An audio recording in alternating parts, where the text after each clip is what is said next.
County. We're his posse. I'll try to be brief, although that's not my nature. Don't do it. First and foremost, let me thank every one of you that came out or made the journey from your community to be here and stand with us in support of what we believe is right. I'm not going to stand here and pretend to be some scholar of the Constitution. I'm not going to proclaim to be some expert on whether a gun bill will work or won't work, but it's what I can say is, like the people up here, we have committed a career to interpreting the Constitution every day. Not just the Second Amendment, not just the First, but the Fourth, the Fifth, the Eighth, the 14th, all of them. And I would think that would bring some validity when we look at this and say, this isn't about keeping criminals behind bars or interfering with someone who wishes to do harm. This is about criminalizing law-abiding citizens. That's exactly right. These laws will have no deterrent effect whatsoever on the tragedy that occurred in Aurora. It had no effect on the tragedy that occurred in my own county just 2 weeks ago, or the pizza delivery individual up in Denver.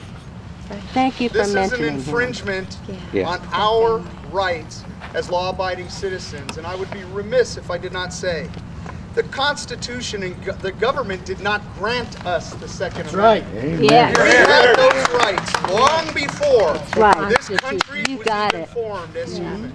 Why is the governor punishing us? The Constitution is what protected those rights from government intrusion. They don't believe in the Constitution. That's why. And I'm sorry to say this, but our governor has lied to the citizens of this state. Yes, he has. Just like Obama. I'll tell you why. Because in July he stood up and said Oh God, you to know national that. news media Well, they're part of it. that gun control would most likely not have prevented the incident in the Aurora Theater. He said that individuals that are that ill and want to carry out that kind of devastation will probably not follow any restrictions in place. Right. But as what he said was, we should have this debate. That was a lie. He didn't debate. And that is what upset me on March 4th, because that debate did not take place. It was ramrodded through. There was no articulation of the benefits of it. There was no debate about people like me and the people up here who are expected to identify this as being illegal as of July 1st. Is there anybody here that can tell me which of these magazines, if we assume today's July 15th, is an illegal magazine? Both. I'll be both. I They all will have be. almost a century of experience. Can you guys look at these and tell me? Well, I'll probably break the law if it's July 15th. Look at it and tell me. I just did a transfer. Now That it's targets law-abiding citizens. Both are guilty. Call the police. It criminalizes Both people that intend to follow the law. And it doesn't just stop with the magazine ban. A cop cannot look at this and say whether a crime has occurred. It's an after-the-fact issue. The crime has occurred. Now we have probable cause to question. Now we have probable cause to interrogate. That's where this law is overreaching. The background check. The governor lied to the people. He said, I talked to folks all over this state. The eastern plains, the western slope, down south, up north. And he said they believe in universal backgrounds. Is what he failed to tell them and be honest with them about is we have universal background checks. We have a gun show loophole. Is what he's targeting is my ability to turn to a person I went through the police academy with and say, Jim, I would assume I surround myself with law-abiding citizens. If you want to borrow this magazine, I trust you. And no, in my heart, Jim is not going to go out and shoot up a theater or a school or a place of employment. He's going to use it responsibly and give it back to me. That's what this law targets. That is what is so wrong. And I think the best depiction I can come up with, an example, is what a gross, dismal failure gun control has been in Chicago. That's right. Go to the computer, Google Chicago, get into their crime stats, look at the rate of homicides, look at the rate of clearance.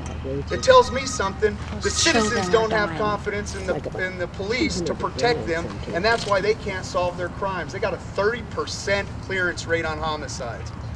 I don't think there's a sheriff in this state that would accept that, let alone has ever experienced that pathetic of performance.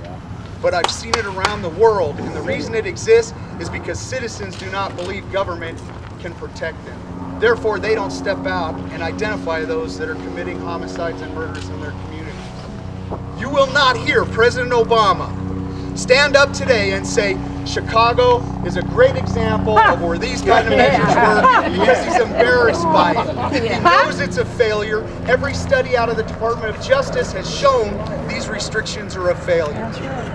This is about taking a world full of predators, a world full of wolves, and creating more sheep to defeat the wolves. Yeah. Now, I stole that line from a very intelligent individual because I'm not that smart. But I think it says exactly what's happening. Let's create more sheep to try to control the predator that takes our sheep. And it warms my heart to look out right here, right now, and see enough people that say, I will not be a sheep. Here. I will not be silent. When we're done here today, let's go to the Capitol and let's let those legislators know we will not be silenced, we're not going to go away, and we will not be the sheep they want us to be. And we will not cede more of our personal responsibilities to a government that in the last 2 weeks has shown its failure to protect our people. Yes.